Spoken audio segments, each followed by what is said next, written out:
ನಮಸ್ಕಾರ ವೀಕ್ಷಕರೇ, ನಿಮಗೆಲ್ಲರಿಗೂ ನನ್ನ ಯೂಟ್ಯೂಬ್ ಚಾನಲ್ಗೆ ಸ್ವಾಗತ. ಪ್ರೀತಿಸುವೆ ಅತಿಯಾಗಿ ಪ್ರೀತಿಸುವೆ ಭಾಗ 17. ಮುಗ್ಗರಿಸಿ ಅವನ ಮೈಮೇಲೆಯೇ ಬಿದ್ದು ಬಿಟ್ಟಿದ್ದಳು ಚಿಕಿತ್ಸಾ. ಅವನು ಅಸಹನೆಯಿಂದ ಅವಳತ್ತ ನೋಡಿದಾಗ ಅದರ ಅರಿವೇ ಇಲ್ಲದೆ ಅವಳಿಗೋ ತಡೆಯಲಾಗದ ಚಳಿ ಪೂರ್ತಿಯಾಗಿ ಅವನ ಮೈಗಂಟಿ ಕುಳಿತಾಗ ಅವನಿಗೆ ತುಸು ಇರುಸುಮುರುಸು ಉಂಟಾಯಿತು. ಅವನ ಎದೆಯನ್ನಪ್ಪಿ ಅದರೊಳಗೆ ಮುಖ ತೂರಿಸಿ ಅವನ ಬೆನ್ನನ್ನು ಗಟ್ಟಿಯಾಗಿ ಹಿಡಿದು ಬೆಚ್ಚಗಿನ ಆಶ್ರಯ ಪಡೆಯಲು ನೋಡುತ್ತಿದ್ದಳು ಚಿಕಿತ್ಸಾ. ಪ್ರಮೋದ್ ಪ್ರತ್ಯಕ್ಷ ಮೇಲೆ ರೇಗುತ್ತಾ, ಏಯ್, ನನ್ನ ಬಗ್ಗೆ ಮಾತಾಡೋಕೆ ನೀನ್ಯಾರೋ? ನೀನು ದೊಡ್ಡ ತಪ್ಪು ಮಾಡಿಬಿಟ್ಟಿದೀಯಾ. ಅದು ನನ್ನ ಮೇಲೆ ಕೈ ಮಾಡಿ ಯಾಕಾಗಿ ಹೇಳು? ಒಂದು ಪೂವರ್ ಮಿಡ್ಲ್ ಕ್ಲಾಸ್ ಹುಡುಗಿಗೋಸ್ಕರ, ಅದು ಫುಡ್ ಡೆಲಿವರಿ ಮಾಡೋ ಹುಡುಗಿಗೋಸ್ಕರ ಎಂದು ತಾತ್ಸಾರವಾಗಿ ಹೇಳಿದಾಗ, ಏಯ್ ಬಡ್ಡಿ ಮಗನೇ, ಬಾಯಿ ಮುಚ್ಕೊಂಡು ಬಿದ್ದಿರ್ತೀಯೋ ಅಥವಾ ಇನ್ನೂ 2 ತದಕ್ಲೋ ನಿಂಗೆ ಎನ್ನುತ್ತಾ ಅವನ ಮೇಲೆ ಏರಿ ಹೋಗಿ ಇನ್ನೂ 2 ಬಲವಾದ ಏಟನ್ನೇ ಕೊಟ್ಟ ಪ್ರತ್ಯಕ್ಷ್. ಆಫ್ಟರ್ ಆಲ್ ಈ ಮಿಡ್ಲ್ ಕ್ಲಾಸ್ ಹುಡುಗಿಗೋಸ್ಕರ ನನ್ನ ಮೇಲೆ ಕೈ ಮಾಡಿ ನನಗೆ ಅವಮಾನ ಮಾಡಿಬಿಟ್ಟಿದೀಯಾ. ಅದರ ಪರಿಣಾಮ ನೀನು ಎದುರಿಸಲೇಬೇಕಾಗುತ್ತೆ. ಹೊಟ್ಟೆಗೆ ಎಣ್ಣೆ ಬಿದ್ದಿದ್ದರಿಂದಾಗಿ ಅವನ ಮಾತು ತುಸು ತೊದಲುತ್ತಿತ್ತು. ಪ್ರಮೋದ್ ತನ್ನ ಹುಡುಗಿ ಎಂದು ಯಾರನ್ನು ಹೇಳುತ್ತಾನೆಂದು ಗೊತ್ತಾಗಲಿಲ್ಲ ಪ್ರತ್ಯಕ್ಷಗೆ. ಯಾಕೆಂದರೆ ಅವನಿಗೆ ಗರ್ಲ್ಫ್ರೆಂಡ್ ಇದ್ದರಲ್ಲವೇ. ಈಗಲೇ ಅವನ ದೃಷ್ಟಿ ಆ ಹುಡುಗಿಯ ಮೇಲೆ ಬಿದ್ದಿದ್ದು. ಅವಳನ್ನು ನೋಡುತ್ತಲೇ, ಇವಳು ಅದೇ ಹುಡುಗಿ ಚಿಕಿತ್ಸಾ. ಇವಳು ಇಲ್ಲಿ ಇವನೊಂದಿಗೆ ರೂಮ್ನಲ್ಲಿ ಹೇಗೆ ಸಿಕ್ಕಿಹಾಕಿಕೊಂಡಳು? ಈ ಕಾಮುಕನೊಂದಿಗೆ ಅವಳಿಗೇನು ಕೆಲಸ? ಯೋಚಿಸುತ್ತಿದ್ದಾನೆ ಹುಡುಗ. ದುಡ್ಡಿಗೋಸ್ಕರ ಈ ಮಟ್ಟಕ್ಕೆ ಇಳಿಯುವ ಹುಡುಗಿಯಂತೆ ಕಾಣಲಿಲ್ಲ ಅವನ ಕಣ್ಣಿಗೆ. ಅದಕ್ಕೆ ಕಾರಣ, ಅಂದವನು ಅವಳ ಸರದ 2 ಪಟ್ಟು ದುಡ್ಡು ಕೊಡುತ್ತೇನೆ ಎಂದರೂ ತೆಗೆದುಕೊಂಡಿರಲಿಲ್ಲವಲ್ಲ. ತನ್ನ ಸರ ಬೇಕೇ ಬೇಕೆಂದು ಹಠ ಹಿಡಿದ ಹುಡುಗಿಯಲ್ಲವೇ. ಹುಡುಗಿಯ ಡ್ರೆಸ್ ಹರಿದಿದೆ. ಕೆನ್ನೆಗೆ ಬಿದ್ದ ಏಟಿನಿಂದ ಕೆನ್ನೆ ಊದಿಕೊಂಡಿದೆ. ತೂಟಿ ಒಡೆದು ರಕ್ತ ಒಸರುತ್ತಿದೆ. ಕಣ್ಮುಚ್ಚಿ ಮಲಗಿಕೊಂಡಿದ್ದಾಳೆ. ನಿದ್ದೆ ಮಾಡುತ್ತಿದ್ದಾಳೋ ಅಥವಾ ಪ್ರಜ್ಞೆ ಕಳೆದುಕೊಂಡಿದ್ದಾಳೋ ಅವನಿಗೆ ಗೊತ್ತಾಗಲಿಲ್ಲ. ಪ್ರತ್ಯಕ್ಷ್ ಅವಳನ್ನೇ ದೀರ್ಘವಾಗಿ ನೋಡುತ್ತಾ ಅವಳ ಸಮೀಪ ಬಂದಾಗ, ನೋಡಪ್ಪ ನೋಡು, ಸರಿಯಾಗಿ ನೋಡು. ನೀನು ಈ ಹುಡುಗಿ ಜೊತೆ ಏನು ಬೇಕಾದರೂ ಮಾಡಬಹುದು. ಆದರೆ ನಾನು ಮಾಡಿದರೆ ಮಾತ್ರ ತಪ್ಪಾಗುತ್ತಾ? ನೀನೊಮ್ಮೆ ಅವಳನ್ನು ನಿನ್ನ ಮನೆಗೆ ಕರೆಸಿಕೊಂಡಿಲ್ವಾ? ಏಯ್, ನಿನಗೊಂದು ರೂಲ್ಸು, ನಂಗೊಂದು ರೂಲ್ಸಾ? ಮರ್ಯಾದೆಯಾಗಿ ಇಲ್ಲಿಂದ ಹೋದರೆ ಸರಿ. ನನ್ನ ದಾರಿಗೆ ಅಡ್ಡ ಬಂದರೆ ಈ ಪ್ರಮೋದ್ ಏನು ಮಾಡ್ತಾನೋ ಎನ್ನುತ್ತಾ ಅವನ ಮೇಲೆ ಏರಿ ಬಂದಾಗ ಡ್ರೈವರ್ ತಡೆದು ಹಿಡಿದಿದ್ದ. ಪ್ರತ್ಯಕ್ಷನ ಸಿಟ್ಟು ಎಲ್ಲೆ ಮೀರಿದ್ದು. ಅವನು ತನ್ನ ಬೂಟುಗಾಲಿನಿಂದಲೇ ಅವನ ಕಾಲಿಗೆ ಸರಿಯಾಗಿ ಒದ್ದು ಹಣ್ಣುಗಾಯಿ ನೀರುಗಾಯಿ ಮಾಡಿಬಿಟ್ಟಿದ್ದ. ಹೀಗೆ ಆದರೆ ಇನ್ನು ಕೆಲವೇ ಕ್ಷಣದಲ್ಲಿ ಪ್ರಮೋದ್ನ ಹೆಣ ಉರುಳುವುದರಲ್ಲಿ ಸಂಶಯವೇ ಇಲ್ಲ ಎಂದೆನಿಸಿತು ಆ ಡ್ರೈವರ್ಗೆ. ಈ ಹುಡುಗಿನ ನಾನಿವತ್ತು ಅನುಭವಿಸಲೇಬೇಕು ಅಂತ ತುಂಬ ದಿನದಿಂದ ಪ್ಲಾನ್ ಮಾಡಿದ್ದೀನಿ. ಇವಳನ್ನು ಮೊದಲ ಬಾರಿ ನೋಡಿದಾಗಲೇ ನಂಗವಳು ಬೇಕೇ ಬೇಕು ಅನ್ನಿಸ್ತು. ಬರೋದೇನೋ ಬಂದಿದ್ದೀಯಾ? ಇನ್ನೊಂದು ಸ್ವಲ್ಪ ಲೇಟಾಗಿ ಬಂದಿದ್ರೆ ನಿನ್ನ ಗಂಟೇನೂ ಹೋಗ್ತಾ ಇತ್ತು. ಥೂ ದರಿದ್ರದವನೇ, ಯಾವಾಗಲೂ ನನ್ನ ದಾರಿಗೆ ಅಡ್ಡಾನೇ ಬರ್ತೀಯಾ? ಪ್ರತ್ಯಕ್ಷ ಮೇಲೆ ರೇಗಿದ್ದ ಪ್ರಮೋದ್. ಏಯ್ ರ್ಯಾಸ್ಕಲ್, ನಾಲಿಗೆ ಬಿಗಿ ಹಿಡಿದು ಮಾತಾಡು. ಪ್ರತ್ಯಕ್ಷನ ಕಂಚಿನ ಕಂಠ ಮೊಳಗಿತ್ತು. ಇವಳನ್ನು ನಾನು ಪರ್ಮನೆಂಟಾಗಿ ಇಟ್ಕೋತೀನಿ, ಮದುವೆ ಆಗ್ತೀನಿ ಅಂದ್ಕೊಂಡ್ಯಾ? No, never. ಈ ಹುಡುಗಿ ಏನಿದ್ದರೂ ಯೂಸ್ ಆ್ಯಂಡ್ ಥ್ರೋ ಮಾಲು. ನನಗೆ ಯಾವಾಗಲೂ ಫ್ರೆಶ್ ಮಾಲೇ ಬೇಕು. ಹಾಗಂತ ನಿಂಗೆ ಗೊತ್ತಿಲ್ಲ ಅನಿಸುತ್ತೆ. ಆದರೆ ಈ ಹುಡುಗಿಯಂತೂ ತುಂಬ ಸಖತ್ತಾಗಿದ್ದಾಳೆ, ತುಂಬ ಸೆಕ್ಸಿಯಾಗಿದ್ದಾಳೆ. ನನ್ನ ಫ್ರೆಂಡ್ಸ್ ಕೂಡ ನೀನು ರುಚಿ ನೋಡಿ ಆದಮೇಲೆ ನನಗೆ ಅವಕಾಶ ಕೊಡು ಅಂತ ಕೇಳಿದ್ರು. ನಾನಿನ್ನು ಅವರಿಗೆ ಎಸ್ ಅಂತ ಹೇಳೇ ಇಲ್ಲ. ಆದರೆ ನಿಂಗೆ ಒಂದು ಚಾನ್ಸ್ ಕೊಡ್ತೀನಿ ಕಣೋ. ಇಬ್ಬರು ಶೇರ್ ಮಾಡ್ಕೊಳ್ಳೋಣ, ಏನಂತೀಯ? ಅಸಹ್ಯವಾಗಿ ಹೇಳುತ್ತಾ ರಕ್ತ ಒಸರುತ್ತಿದ್ದ ತುಟಿಯನ್ನು ತನ್ನ ಹಿಂಗೈಯಿಂದ ಒರೆಸಿಕೊಳ್ಳುತ್ತಾ ಹೇಳಿದ್ದ ಪ್ರಮೋದ್. ಅವನ ಮಾತು ಕೇಳಿ ಪ್ರತ್ಯಕ್ಷನ ರಕ್ತ ಕೊತಕೊತನೆ ಕುದಿಯತೊಡಗಿತು. ಅವನು ನೀತಿಗೆಟ್ಟವನು ಎಂದು ಗೊತ್ತಿತ್ತು. ಆದರೆ ಈಗ ತನ್ನೆದುರೇ ಹೀಗೆ ಅಸಹ್ಯವಾಗಿ ಹೇಳುತ್ತಿದ್ದಾನೆಂದರೆ ಅವನಿಷ್ಟು ಕೀಳುಮಟ್ಟಕ್ಕೆ ಇಳಿಯುತ್ತಾನೆಂದುಕೊಂಡಿರಲಿಲ್ಲ ಪ್ರತ್ಯಕ್ಷ್. ಅವನನ್ನಿಂದು ಜೀವಂತ ಬಿಡುವ ಮನಸ್ಸೇ ಆಗಲಿಲ್ಲ ಪ್ರತ್ಯಕ್ಷಗೆ. You bloody bastard. ನೀನು ಮನುಷ್ಯನೋ ಅಥವಾ ರಾಕ್ಷಸನೋ? ನಾಚಿಕೆ ಮಾನ ಮರ್ಯಾದೆ ಎಲ್ಲಿ ಅಡವಿಟ್ಟು ಬಂದಿದ್ದೀಯಾ? ವ್ಯಾಘ್ರನಂತೆ ಅವನ ಮೈಮೇಲೆರಗುವ ಮುನ್ನವೇ ಅವನನ್ನು ಗಟ್ಟಿಯಾಗಿ ತಬ್ಬಿ ತಡೆದು ಹಿಡಿದುಬಿಟ್ಟ ಜೊತೆಗೆ ಬಂದಿದ್ದ driver. Sir, please sir, calm down. Sir, ನೀವೇನು ಮಾಡ್ತಿದ್ದೀರಾ? ದಯವಿಟ್ಟು ಕಾನೂನನ್ನು ಕೈಗೆ ತಗೋಬೇಡಿ, ಪ್ಲೀಸ್ ಸರ್, ವಿನಂತಿಸಿಕೊಂಡ ಡ್ರೈವರ್. ಈಗಲೂ ಪ್ರಮೋದ್ನ ನಾಲಿಗೆ ಸುಮ್ಮನೆ ಇರಗೊಡಲಿಲ್ಲ. ನೀನೇನು ತುಂಬ ಸಾಚ, ಹುಡುಗಿಯರಿಂದ ಮಾರುದ್ದ ದೂರ ಇರ್ತೀನಿ ಅಂತ ಫೋರ್ಸ್ ಕೊಡುವವನು. ಈ ಹುಡುಗಿನ ರಕ್ಷಿಸಬೇಕು ಅಂತ ಓಡೋಡಿ ಇಲ್ಲಿಗೆ ಬಂದ್ಬಿಟ್ಟಿದೀಯಲ್ಲ. ಅವಳಿಗೂ ನಿಂಗೂ ಏನು ಸಂಬಂಧ? ಪ್ರತ್ಯಕ್ಷನನ್ನು ಪ್ರಶ್ನಿಸಿದ್ದ ಪ್ರಮೋದ್. ನಾಲಿಗೆ ಬಿಗಿ ಹಿಡಿದು ಮಾತಾಡು. ಎಣ್ಣೆಯ ಏಟಿಗೆ ಏನೇನು ಹೇಳಬೇಡ. ಅವಳಂದು ತನ್ನ ಮನೆಗೆ ಬಂದಿದ್ದನ್ನು ನೋಡಿ ಹೇಳುತ್ತಿದ್ದಾನೇನೋ ಎಂದು ಅಂದುಕೊಂಡಿದ್ದ ಪ್ರತ್ಯಕ್ಷ್ ಯಾವ ಹುಡುಗಿಯೊಂದಿಗೂ ತನ್ನ ಹೆಸರು ತಳಕು ಹಾಕುವುದು ಅವನಿಗೆ ಇಷ್ಟವೇ ಇರಲಿಲ್ಲ. ಅಗ್ನಿದೇವತೆಯೇ ತನ್ನ ಮೈಮೇಲೆ ಆಹ್ವಾನಿಸಿಕೊಂಡು ಆ ಬೆಂಕಿಯನ್ನು ತನ್ನ ಕಣ್ಣುಗಳಿಂದ ಉಗುಳಿ ಆ ಬೆಂಕಿಯಲ್ಲಿ ಪ್ರಮೋದ್ನನ್ನು ಸುಟ್ಟು ಬಿಡುವನೇನೋ ಎಂಬಂತೆ ಕೆಂಡ ಕಾರುತ್ತಾ ಅವನ ಮೇಲೆ ಎರಗಿ ಬಂದಿದ್ದ ಪ್ರತ್ಯಕ್ಷ್. ಮತ್ತೆ ತಮ್ಮನನ್ನು ದಂಡಿಸುವ ತನ್ನ ಕಾಯಕವನ್ನು ಮುಂದುವರಿಸಿದ ಪ್ರತ್ಯಕ್ಷ್. ಮತ್ತೆ ಏಟಿನ ಸುರಿಮಳೆ ಬೀಳುತ್ತಿದ್ದಂತೆಯೇ ತುಸು ಬೆದರಿದ ಪ್ರಮೋದ್ ಹೇಗೋ ಕಷ್ಟದಿಂದಲೇ ಅವನಿಂದ ಬಿಡಿಸಿಕೊಂಡು ಅವನನ್ನು ದೂರ ತಳ್ಳಿದವನು ನೆಟ್ಟಗೆ ಕೂರಲು ಪ್ರಯತ್ನಪಡುತ್ತಿದ್ದ. ಅಲ್ಲದೆ ಸರಿಯಾಗಿ ಏಟು ತಿಂದವನಿಗೆ ಕೈಕಾಲು ಆಡಿಸಲೇ ಕಷ್ಟವಾಗುತ್ತಿತ್ತು. ಆದರೀಗ ಪ್ರಮೋದ್ ಒಬ್ಬನೇ ಇದ್ದ.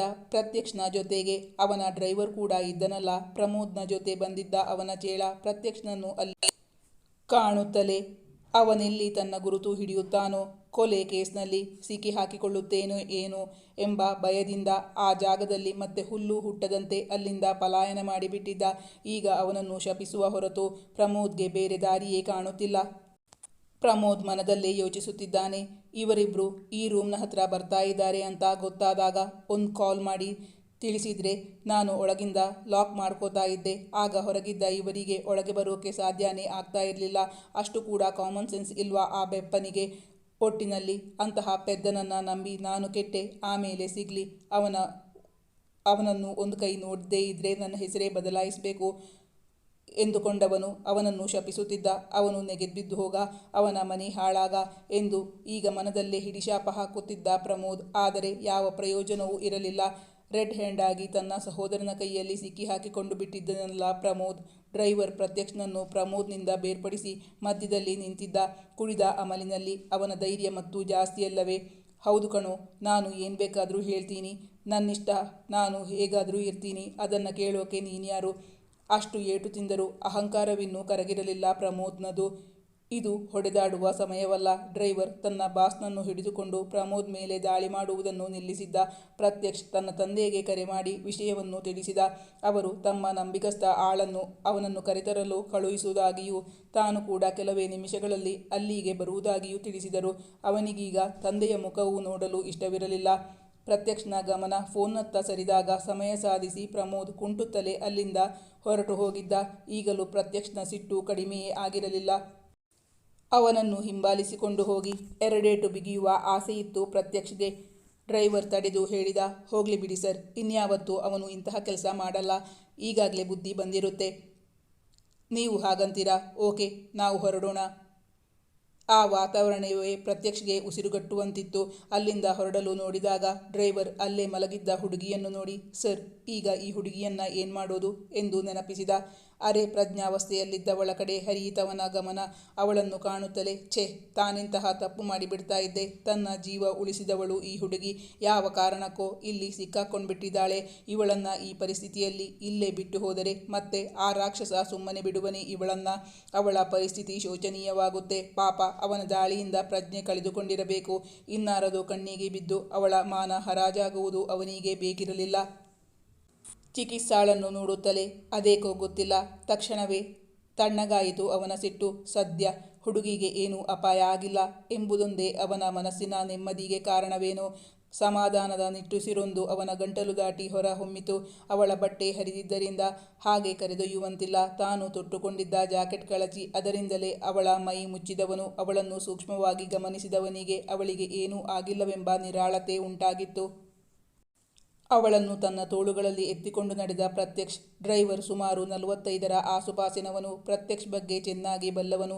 ಆ ಹುಡುಗಿ ಸೆಲ್ ಫೋನ್ ತೆಗೆದು ಅವರ ಮನೆಗೆ ಕರೆ ಮಾಡಿ ತಿಳಿಸೋಣ ಎಂದು ಹೇಳುವ ಬದಲು ತಾನೇ ಎತ್ತಿಕೊಂಡು ಹೊರಟಾಗ ಇನ್ನಿಲ್ಲದ ಅಚ್ಚರಿಯವನಿಗೆ. ಇಷ್ಟು ವರ್ಷಗಳಲ್ಲಿ ಯಾವ ಹುಡುಗಿಯನ್ನು ಪ್ರತ್ಯಕ್ಷ್ ಒಂದೊಮ್ಮೆ ಕೂಡ ಮಾತಾಡಿಸಿದ್ದೇ ನೋಡಿಲ್ಲ ಅವನು. ಆದರೆ ಈ ಹುಡುಗಿಯನ್ನು ತನ್ನ ಬಳಿ ಎತ್ತಿಕೊಳ್ಳಲು ಹೇಳದೆ ತಾನಾಗಿಯೇ ಎತ್ತಿಕೊಂಡರಲ್ಲ. ತನ್ನ ಕಣ್ಣುಗಳನ್ನೇ ನಂಬಲಾಗುತ್ತಿಲ್ಲ ಅವನಿಗೆ. ತೋಳಲ್ಲಿ ಎತ್ತಿಕೊಂಡವನ ಅಚ್ಚ ಬಿಳಿ ಬಣ್ಣದ ಶರ್ಟಿನ ಎದೆಯ ಭಾಗಕ್ಕೆ ಅವಳ ತುಟಿಯ ಗಾಯದಿಂದ ಒಸರಿದ ರಕ್ತದ ಕಲೆ ಅಂಟಿಕೊಂಡಿತು. ಹುಡುಗನಿಗೆ ಈಗ ಅದರತ್ತ ಗಮನವೇ ಇಲ್ಲ. ಡ್ರೈವರ್ ಓಡಿ ಹೋಗಿ ಡೋರ್ ಓಪನ್ ಮಾಡಿ ಕೊಟ್ಟಾಗ ಅವಳನ್ನು ಹಿಂದಿನ ಸೀಟಲ್ಲಿ ಮಲಗಿಸಿ ತಾನು ಅವಳ ಪಕ್ಕದಲ್ಲಿ ಕುಳಿತ ಪ್ರತ್ಯಕ್ಷ್ ಅವಳ ಬಗ್ಗೆ ಆಸ್ಥೆ ತೋರಿಸಿದ್ದು ಕಂಡು ಅಚ್ಚರಿಯ ಮೇಲೆ ಅಚ್ಚರಿ. ಡ್ರೈವರ್ಗೆ ಅದನ್ನು ಪ್ರಕಟಿಸಲು ಭಯ ಪಟ್ಟನವನು ಅವಳು ಮುದುಡಿ ಮಲಗಿಕೊಂಡಿದ್ದಳು. ಸರ್, ಹುಡುಗಿಯನ್ನ ಎಲ್ಲಿಗೆ ಕರ್ಕೊಂಡು ಹೋಗೋದು? ಹಾಸ್ಪಿಟಲ್ಗಾ? ಅಲ್ಲ, ಅವರ ಮನೆಗಾ? ಮನೆಯವರಿಗೆ ಕಾಲ್ ಮಾಡಿ ವಿಷಯ ತಿಳಿಸೋದು ಬೇಡ್ವಾ? ತುಂಬ ಗಾಬರಿಯಾಗಿ ಬಿಟ್ಟಿರ್ತಾರೆ ಸರ್. ಮತ್ತೆ ಈ ಪರಿಸ್ಥಿತಿಯಲ್ಲಿ ಕಂಡ್ರೆ ಅವರ ತಂದೆ ತಾಯಿಯ ಪರಿಸ್ಥಿತಿ ಹೇಗೋ? ತನ್ನ ಮನದಲ್ಲಿ ಇರುವುದನ್ನು ಬಹಿರಂಗಪಡಿಸಿದ್ದ ಡ್ರೈವರ್. ಅವನು ಮಧ್ಯವಯಸ್ಕ ಮಾತ್ರವಲ್ಲ, ಅವನಿಗೂ ಪತ್ನಿ ಮಕ್ಕಳಿದ್ದರು. ಆದ್ದರಿಂದ ಆ ಹುಡುಗಿಯ ಬಗ್ಗೆ ಸ್ವಲ್ಪ ಕಾಳಜಿಯಿಂದಲೇ ಹೇಳಿದ್ದ. ಪ್ರತ್ಯಕ್ಷಗೂ ಅದು ಸರಿ ಕಾಣಿಸಿತು. ಪ್ರಜ್ಞೆ ಬರುತ್ತಾ ನೋಡೋಣ, ಹೆಚ್ಚಿನ ಅಪಾಯ ಏನೂ ಆಗಿಲ್ಲ ಅನ್ಸುತ್ತೆ. ಇವಳೊಬ್ಬ ಮೆಡಿಕಲ್ ಸ್ಟೂಡೆಂಟ್. ಯಾರಾದರೂ ನೋಡಿ ಅಪಾರ್ಥ ಮಾಡ್ಕೊಂಡ್ರೆ ಅವಳ ಮುಂದಿನ ಜೀವನ ಕಷ್ಟ ಆಗುತ್ತೆ ಅಲ್ವಾ? ಈಗ ನಾವು ನಮ್ಮ ಮನೆಗೆ ಕರ್ಕೊಂಡು ಹೋಗಿ ಅಲ್ಲಿಗೆ ನಮ್ಮ ಫ್ಯಾಮಿಲಿ ಡಾಕ್ಟರ್ನ ಬರೋಕೆ ಹೇಳೋಣ. ಆಮೇಲೆ ನಾನೇ ಅವಳ ಮನೆ ತಲುಪಿಸ್ತೀನಿ ಎಂದ ಪ್ರತ್ಯಕ್ಷ್. ಅವಳ ಸೆಲ್ ಫೋನನ್ನು ಮ್ಯೂಟ್ ಮಾಡಿಟ್ಟಿದ್ದ ಪ್ರಮೋದ್. ಅದಲ್ಲಿ ಬೆಳಕು ಕಾಣುತ್ತಲೇ ಕರೆ ಸ್ವೀಕರಿಸುವುದೋ ಬೇಡವೋ ದ್ವಂದ್ವದಲ್ಲಿದ್ದ ಪ್ರತ್ಯಕ್ಷ್ ಕೊನೆಗೂ ಕರೆ ಸ್ವೀಕರಿಸಿದ್ದ. ಹಲೋ ಎಂದವನು ಹೇಳಿದಾಗ ತನ್ನ ತಂಗಿಯ ಸೆಲ್ಫೋನ್ನಿಂದ ಗಂಡಸಿನ ಧ್ವನಿ ಕೇಳಿದಾಗ ಚಿನ್ನುಗೆ ಇನ್ನಿಲ್ಲದ ಗಾಬರಿ, ಆತಂಕ ಆಗಿತ್ತು. ಹಲೋ, ಯಾರು ಮಾತಾಡ್ತಾ ಇರೋದು? ಇದು ಚಿಕಿತ್ಸಾಳ ಸೆಲ್ಫೋನ್ ಅಲ್ವಾ? ನಂಬರ್ ಸೇವ್ ಮಾಡಿ ಇಟ್ಟುಕೊಂಡಿದ್ದಳು ಚಿನ್ಮಯಿ. ತಪ್ಪಲು ಸಾಧ್ಯವೇ ಇರಲಿಲ್ಲ. ಎಸ್ ಮೇಡಮ್, ಅದು ಅವರ ಗಾಡಿಗೆ ನನ್ನ ಗಾಡಿ ಟಚ್ ಆಗೋಯ್ತು. ನಾನು ಪ್ರತ್ಯಕ್ಷ ಅಂತ. ನೀವೇನು ಗಾಬರಿಯಾಗಬೇಡಿ, ಹೆಚ್ಚೇನು ಏಟಾಗಿಲ್ಲ. ರೋಡ್ಗೆ ಬಿದ್ದಿದ್ದರಿಂದ ಮುಖಕ್ಕೆ ಸ್ವಲ್ಪ ಏಟಾಗಿದೆ ಅಷ್ಟೇ. ನಾನೀಗ ಅವರನ್ನು ಡಾಕ್ಟರ್ ಹತ್ರ ಕರ್ಕೊಂಡು ಹೋಗ್ತಾ ಇದ್ದೀನಿ. ಆಮೇಲೆ ನಾನೇ ಕರ್ಕೊಂಡು ಬಂದುಬಿಡ್ತೀನಿ. ನಿಮ್ಮ ಅಡ್ರೆಸ್ ಹೇಳಿಬಿಡಿ ಎಂದು ಹೇಳಿದಾಗ ಚಿನ್ನು ಆತಂಕದಿಂದಲೇ ಅಡ್ರೆಸ್ ಹೇಳಿದ್ದಳು. ಅವಳು ಟೆನ್ಷನ್ ಮಾಡಿಕೊಳ್ಳದಂತೆ ಸಮಾಧಾನದಿಂದಲೇ ಮಾತಾಡಿದ್ದ ಪ್ರತ್ಯಕ್ಷ್. ಅವಳು ಎಲ್ಲಿದ್ದಾಳೆ ಹೇಳಿ? ನಾನು ಅವಳ ಅಕ್ಕ ಚಿನ್ಮಯಿ ಮಾತಾಡ್ತಾ ಇರೋದು. ಈಗಲೇ ಹೊರಟು ಬರ್ತೀನಿ ಹೇಳಿದಳು ಚಿನ್ನು. ಬೇಡ ಮೇಡಮ್, ನೀವು ಪ್ಯಾನಿಕ್ ಆಗುವಂಥದ್ದೇನೂ ಇಲ್ಲ. ಒಂದು 5 ನಿಮಿಷ ಟೈಮ್ ಕೊಡಿ ಮೇಡಮ್, ನಿಮ್ಮ ತಂಗಿ ಹತ್ರನೇ ಮಾತಾಡಿಸ್ತೀನಿ ಎಂದವನು ಕರೆ ಸ್ಥಗಿತಗೊಳಿಸಿದ್ದ. ಚಿಕಿತ್ಸಾಳ ತಲೆಯನ್ನು ತನ್ನ ತೊಡೆಯ ಮೇಲೆ ಮಲಗಿಸಿಕೊಂಡ ಪ್ರತ್ಯಕ್ಷ್ ಬಾಟಲ್ನಲ್ಲಿದ್ದ ನೀರನ್ನು ಸಿಂಪಡಿಸಿದಾಗ ಅವಳಿಗೆ ತಣ್ಣಗಿನ ನೀರಹನಿಗಳ ಸ್ಪರ್ಶದಿಂದಾಗಿ ನಿಧಾನವಾಗಿ ಕಣ್ಣು ಬಿಟ್ಟಿದ್ದಳು. ಅವಳಿಗೆ ತಾನೆಲ್ಲಿದ್ದೇನೆ ಎಂದು ಅರಿವಾಗಲಿಲ್ಲ. ಚಿಕಿತ್ಸಾಗೆ ಇಹದ ಅರಿವು ಮೂಡಲು 5 ನಿಮಿಷಗಳೇ ಬೇಕಾಗಿತ್ತು. ಆಗಲೇ ತನ್ನ ಪರಿಸ್ಥಿತಿಯ ನೆನಪಾಗಿ ತುಂಬ ಭಯವಾಗುತ್ತಿತ್ತು. ಭಯದಿಂದಲೇ ಅತ್ತಿತ್ತ ಕಣ್ಣು ಹೊರಳಿಸಿ ನೋಡಲು ತಾನು ಕಾರ್ನಲ್ಲಿರುವುದು ಗೊತ್ತಾಗಿ ಕಣ್ಣುಜ್ಜಿ ನೋಡಿದವಳಿಗೆ ಪ್ರತ್ಯಕ್ಷನನ್ನು ಕಂಡಾಗ ತುಸು ಧೈರ್ಯ ಬಂದಿತ್ತು. ಆಗ ಪ್ರಮೋದ್ ಜೊತೆ ಹೊಡೆದಾಟದಲ್ಲಾದ ಗಾಯ, ಮಲಗಿದ್ದ ಹುಡುಗಿಗೆ ನೋವಿಗೋ ಅಥವಾ ಮೈಬಿಸಿ ಏರಿದ್ದರಿಂದಲೋ ತುಂಬ ಚಳಿಯಾಗುತ್ತಿತ್ತು. ಎದ್ದು ಕೂರಲು ಹೊರಟವಳಿಗೆ ಸಾಧ್ಯವಾಗದೆ ಮುಗ್ಗರಿಸಿ ಅವನ ಮೇಲೆಯೇ ಬಿದ್ದುಬಿಟ್ಟಳು. ಅವನು ತುಸು ಅಸಹನೆಯಿಂದ ಅವಳತ್ತ ನೋಡಿದಾಗ ಹುಡುಗಿಗೆ ಅದರ ಅರಿವೇ ಇಲ್ಲ. ಅವಳು ಚಳಿಯಿಂದ ನಡುಗುತ್ತಾ ಪೂರ್ತಿಯಾಗಿ ಅವನ ಮೈಗಂಟಿ ಕುಳಿತಾಗ ಅವನಿಗೆ ತುಸು ಇರುಸುಮುರುಸು ಉಂಟಾಯಿತು. ಅವಳಿಗೋ ತಡೆಯಲಾಗದ ಚಳಿ. ತಾನೇನು ಮಾಡುತ್ತೇನೆ ಎಂಬ ಅರಿವು ಇಲ್ಲ. ಅವನ ಎದೆಯನ್ನಪ್ಪಿ ಅದರೊಳಗೆ ಮುಖ ತೂರಿಸಿ ಅವನ ಬೆನ್ನನ್ನು ಗಟ್ಟಿಯಾಗಿ ಹಿಡಿದುಕೊಂಡಳು. ಬೆಚ್ಚಗಿನ ಆಶ್ರಯ ಪಡೆಯಲು ನೋಡುತ್ತಿದ್ದಳು ಹುಡುಗಿ. ಈ ಕಥೆಯ ಮುಂದಿನ ಸಂಚಿಕೆ ಬೇಕು ಅನ್ನೋ ವೀಕ್ಷಕರೆಲ್ಲರೂ ಕಮೆಂಟ್ ಮಾಡಿ ತಿಳಿಸಿ. ಈ ಕಥೆಯ ಮುಂದಿನ ಭಾಗ ಮುಂದಿನ ಸಂಚಿಕೆಯಲ್ಲಿ ಮುಂದುವರಿಯುವುದು. ವೀಕ್ಷಕರೇ, ನಾನು ಹಾಕೋ ಕಥೆಗಳು ನಿಮಗೆ ಇಷ್ಟವಾಗಿದ್ದಲ್ಲಿ ನನ್ನ ಕಥೆಗಳನ್ನು ಲೈಕ್ ಮಾಡಿ, ನಿಮ್ಮ ಆಪ್ತರಿಗೆ ನನ್ನ ವಿಡಿಯೋವನ್ನು ಶೇರ್ ಮಾಡಿ, ನಿಮ್ಮ ಅನಿಸಿಕೆ ಅಭಿಪ್ರಾಯಗಳನ್ನು